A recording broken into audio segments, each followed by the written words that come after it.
9 de la mañana, 28 minutos. Seguimos hablando de temas relativos al Día de los Trabajadores, al mundo del trabajo. Y para conocer la valoración, sobre la reciente reforma de la Seguridad Social aprobada en el Parlamento, pero también de los cambios que se han aplicado en el trabajo, en el mundo del trabajo, que recibimos a un integrante del equipo de la representación de trabajadores en el Banco de Previsión Social, a Carlos Clavijo. Bienvenido, ¿cómo le va? Bueno, muchas gracias a ustedes. Feliz día a todos los trabajadores y trabajadoras de acá del canal y a todos los que nos están viendo. Bueno, es conocida la postura contraria que ustedes han sostenido y han defendido a propósito de la reforma de la Seguridad Social. Recién estaba acá el ministro y usted estaba en piso, haciendo sus argumentos y defendiendo que los trabajadores en realidad van a ganar más con la reforma de la Seguridad Social. Ustedes sostienen lo contrario. Sí, yo creo que algo que dijo el ministro es muy claro, donde dijo que fue una campaña de eslogan. Yo creo que ese eslogan de que, primero, que es una reforma de la Seguridad Social, no lo es. Es una reforma jubilatoria. Lo segundo, que el 50%, según lo que dice el gobierno, va a ganar más jubilación y el otro 50% empata o gana un poquito, también es un eslogan. ¿Por qué? Porque en definitiva no solo el PIT-CNT hizo estudios, sino Simbe hizo estudios, sino el contador Camacho, que es una persona que ha estado más de 30 años vinculado al Banco de Previsión Social, donde fue el líder actuarial y económico del Banco de Previsión Social y conoce mucho de seguridad social y del sistema de seguridad social uruguayo, afirmaron que la gran mayoría de los trabajadores y trabajadoras vamos a cobrar menos en el futuro. Inclusive el Instituto Cuesta Duarte, donde hace el primer análisis, que demuestra que vamos a perder entre un 8 y un 38% de las futuras jubilaciones. Por lo tanto, creo que es insostenible, pero a su vez es insostenible desde el momento que nos dicen que vamos a cobrar mejor jubilación, pero no hay nueva fuente de financiamiento. Entonces es imposible que haya mejores jubilaciones, no hay nueva fuente de financiamiento, pero a su vez quieren ahorrar 2.2% del PBI. Yo creo que es totalmente difícil. Yo no soy economista, soy electricista de profesión, pero sé sumar y restar. Y si no entra plata fresca a la seguridad social y a su vez querés ahorrar un 2.2% del PBI, alrededor de $2.000 millones, es muy difícil que no recortes prestaciones, es muy difícil. ¿Más años de aporte no significa mayor ingreso también? Más años de aporte, vos aportás por más tiempo. Y te ahorras 5 años de jubilación y también. Y se ahorran 5 años de jubilación, pero ahí estamos hablando... ¿La inflación no varía un poquito? Varía un poco, pero igual estamos comparando con el régimen de hoy en día. Yo escuché al presidente de la República en campaña electoral decir que, primero, que iba a ser una reforma jubilatoria, la cual no es. Segundo, que dijo que no le iba a cambiar las reglas de juego a los que hoy estábamos trabajando. Sin embargo, esta reforma va a aplicarse a más o menos 1 millón de trabajadores y trabajadoras. Por lo tanto, y además dijo que nos iba a incentivar a quedarnos más. Y si incentivar a quedarnos más es cobrar peores jubilaciones que la de hoy en día, capaz que ese es el propósito. Igual hay algo que dijo el ministro de Trabajo acá, que lo sigue sosteniendo, que algo muy bueno para la sociedad es la compatibilidad entre trabajo y jubilación. Y lamentablemente el ministro no pone en la parte humana. Ninguno de los trabajadores y trabajadoras se queda trabajando después de jubilarse porque quiere, es por necesidad. Yo creo que hay gente que lo hace porque quiere. Pero son muy poquitos. Pero ¿cuántos pueden? Pero no se puede generalizar a que todos depende del rubro. Claro, exactamente. Si hay gente que le gusta, lo disfruta. La mayoría, pero hoy en día tiene herramientas para seguir trabajando. Es más, además, en los lugares donde se puede estirar la edad de retiro, que en la industria son muy pocos o ninguno, hay lugares que sí, que quizás puedan quedarse un poco más. En definitiva, la gran mayoría se queda para tener un mejor ingreso porque las jubilaciones son muy bajas. Entonces, lo mejor que podría haberse dicho en una reforma, estamos hablando de un tema tan sensible como es seguridad social y en este caso como es jubilaciones y pensiones, se podría haber dicho también, bueno, vamos a mejorar las jubilaciones, vamos a dar jubilaciones dignas para que no se queden trabajando. En definitiva es lo que quisiera todo el mundo. Y además, ahí tenemos un matiz también. Nos vamos a quedar trabajando 5 años más. Por lo tanto, vamos a tener 5 años más de desgaste.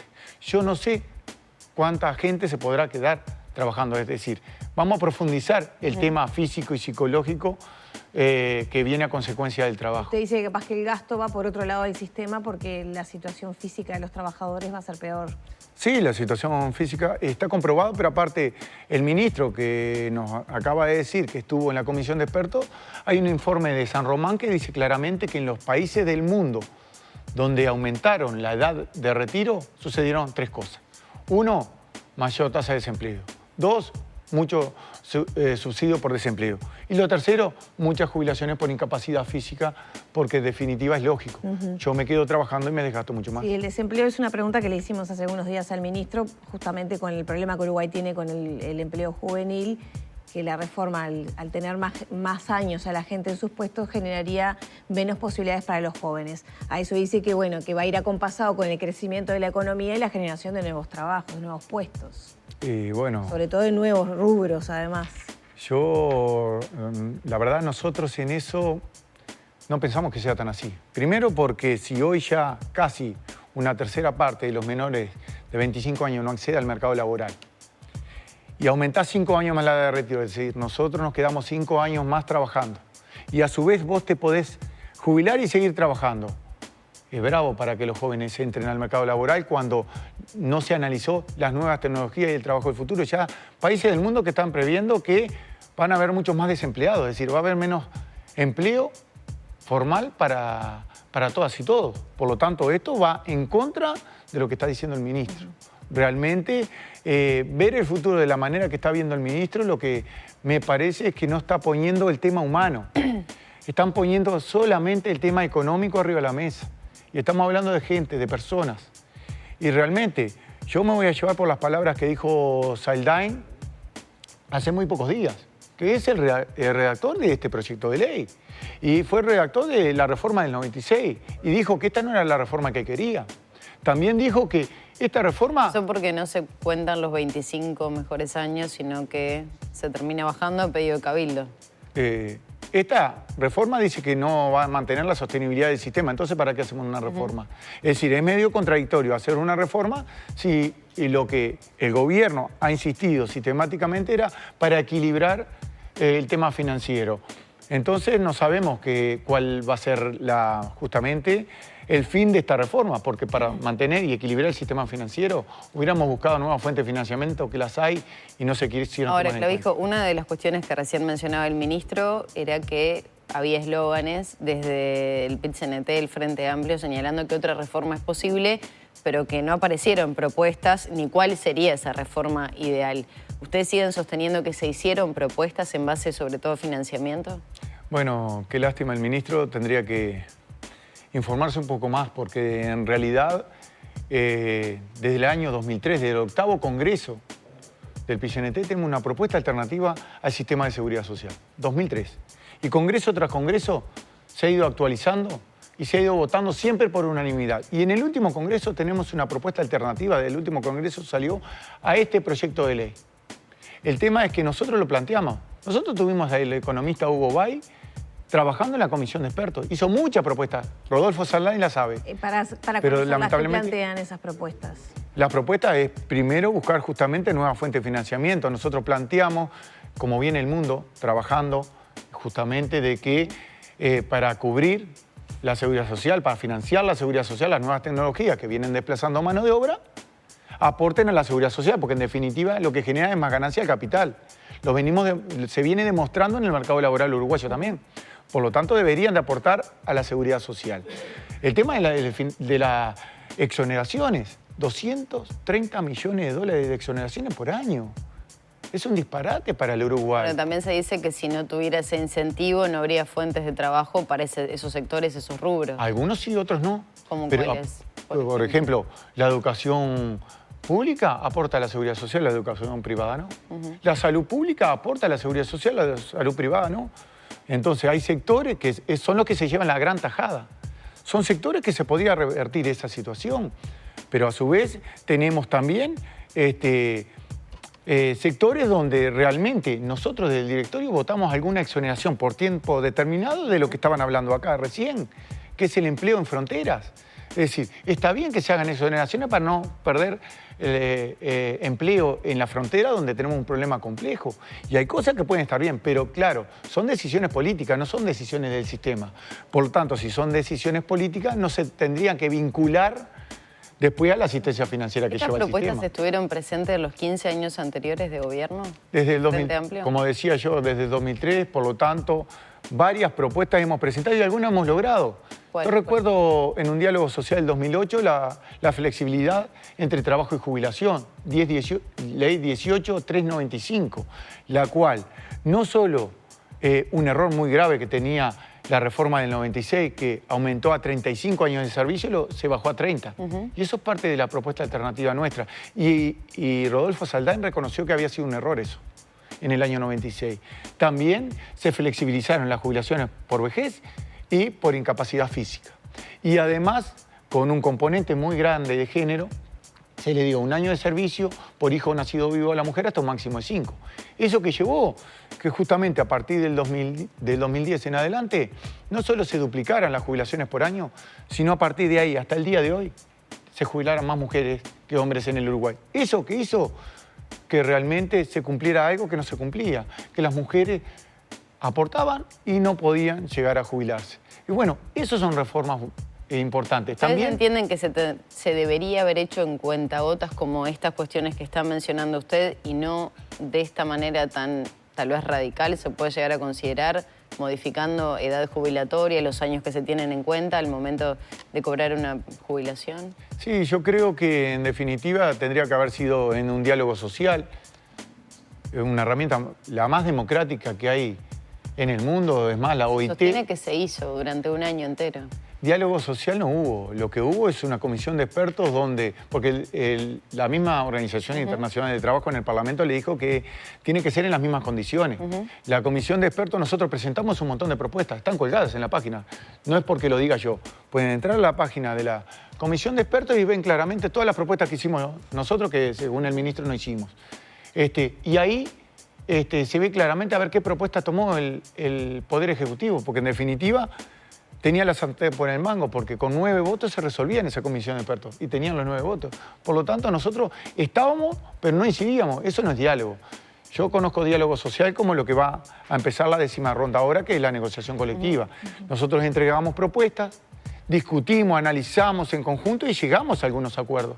Acá no llegamos a ningunos acuerdos demostrados. No se llegó a acuerdos en la comisión de expertos donde se votó 10-5, tanto las recomendaciones como el diagnóstico, pero tampoco en el Parlamento, porque votaron en el Senado y después en diputados parece que no había acuerdo tampoco. Entonces, diálogo social no hubo, sino fracasaron. Con discusión, con cambios, ya fue aprobada y está a la espera de su promulgación por parte del Poder Ejecutivo la reforma de la Seguridad Social. ¿Qué pasos se piensan seguir ahora que ya va a ser ley en breve? Bueno, el movimiento sindical, y hoy en la proclama va a estar, tenemos una perspectiva del Congreso del Pueblo que en agosto de este año lo vamos a instalar, no solo con el tema de seguridad social, sino vivienda, educación, salud y algunos temas más que se van a poner en ese diálogo social amplio, porque es un diálogo social el Congreso del Pueblo, amplio para toda la sociedad, donde todos y todas van a poder aportar para generar un programa el cual después iremos a hablar con los partidos políticos en el 2024 para a ver qué van a tomar de ese programa. Pero a su vez, el movimiento sindical está analizando otros caminos que ya se hizo la consulta a través del PIT-CNT, resuelto en la mesa representativa, a constitucionalistas, a ver qué caminos o qué otros caminos hay. Supuestamente, como es iniciativa privativa del Poder Ejecutivo, referéndum no puede haber, pero puede haber enmienda constitucional. Por lo tanto, nosotros ahí somos cautos hasta que no nos den los informes los constitucionalistas, no sabemos qué otro camino vamos a tomar. Igual, el camino está en la calle, en la lucha. Hoy es un día muy importante para todas y todos, donde no solo tenemos que frenar esta reforma de retroceso, sino la carestía, la desocupación, que por más que el ministro diga que no hay desocupación, nosotros la vemos todos los días. Ahí está, Clavijo, ya nos quedan un par de minutos nada más y yo le quería preguntar, desde el BPS, ¿qué se está advirtiendo a propósito de mantenimiento, mejora o deterioro de la calidad laboral de los uruguayos, a propósito de sus aportes, de la cantidad de cotizantes, etcétera? Bueno, ahí se ve claramente que si bien el empleo bajó, y es real, bajó, los puestos cotizantes bajaron, no gran cosa, pero bajaron, lo que bajaron más son los aportes, es decir, bajaron los salarios. Justamente lo que sucede es eso. En estos ¿En qué medida bajaron los aportes? Y entre un 4, un 5% bajaron. Pero aparte lo que se está analizando, que es justamente lo que sucede siempre cuando hay falta de empleo, es la informalidad. Está creciendo la informalidad, ya estamos en el 20 y pico por ciento, 23% casi. Hay varios índices, algunos que toma el gobierno y otros que se analizaron desde el Instituto Cuesta Duarte, donde más o menos son parecidos, pero sigue creciendo la informalidad, y eso también es un punto de financiamiento para la seguridad social. Y eso también demuestra la carestía, demuestra la pobreza que viene creciendo en el Uruguay, que tenemos más de 60.000 pobres nuevos en el Uruguay. Por lo tanto, ese es el claro termómetro de cómo estamos hoy en el Uruguay. Por eso decimos, en este 1 de mayo, primero, que la clase obrera organizada no falle, porque en realidad siempre ha estado en la calle defendiendo los derechos de los trabajadores y las trabajadoras. Y segundo, que realmente el gobierno no ha sostenido los puestos de trabajo ni ha defendido los puestos de trabajo como lo debería defender. Porque lo que estaban hablando de Acodique, lo que estaban hablando de Río Gas, 53 trabajadores a la calle. Cuando vamos al Ministerio de Trabajo, el Ministerio de Trabajo nos dijo que no podía hacer mucho, cuando es el que tiene que justamente regular las cuestiones laborales, que tiene que proteger al más débil en la cadena, que es el trabajador y la trabajadora. Y sin embargo seguimos discutiendo por algo que viene haciendo la empresa, es para generar más ganancia a la empresa. Porque lo dijo también el presidente de ANCAP, no se cambiaron las paramétricas. Lo que está haciendo la empresa es tratar de tener más ganancia. ¿Cómo? Echando trabajadores genuinos, echando trabajadores y trabajadoras con discapacidad, personas que con seguridad se les va a hacer difícil trabajar en otro lugar, los echa para tomar empresas tercerizadas, porque en definitiva el turno de la tarde sí lo necesitan, porque por eso están necesitando a trabajadores tercerizados. ¿No es ilegal eso? Y debería ser ilegal. El ministro de Trabajo debería intervenir en eso, pero lamentablemente... Fue un planteo que le hicimos, ¿no? Sí, seguían por eso. Y no quiso decir nada, porque en definitiva, lamentablemente, no está haciendo lo que debería de hacer. Para nosotros no está haciendo lo que debería de hacer. Tendría que pararse firme, como se para muchas veces cuando nosotros ocupamos para defender derechos. Cuando defendemos derechos y nosotros estamos ocupando, teniendo una movilización o en una proclama para los trabajadores y trabajadoras, muchas veces el ministro de Trabajo se para muy firme. Ojalá se haga lo mismo con las empresas que nos echan trabajadores. Muchas gracias por estos minutos, Clavijo. Bueno, muchas gracias a ustedes. Cerramos por aquí la entrevista con Carlos Clavijo, integrante del equipo de representación social de los trabajadores en el Banco de Previsión Social. 9 de la mañana, 46 minutos. Hacemos una pausa y enseguida volvemos. Hay mucho más Arriba Gente.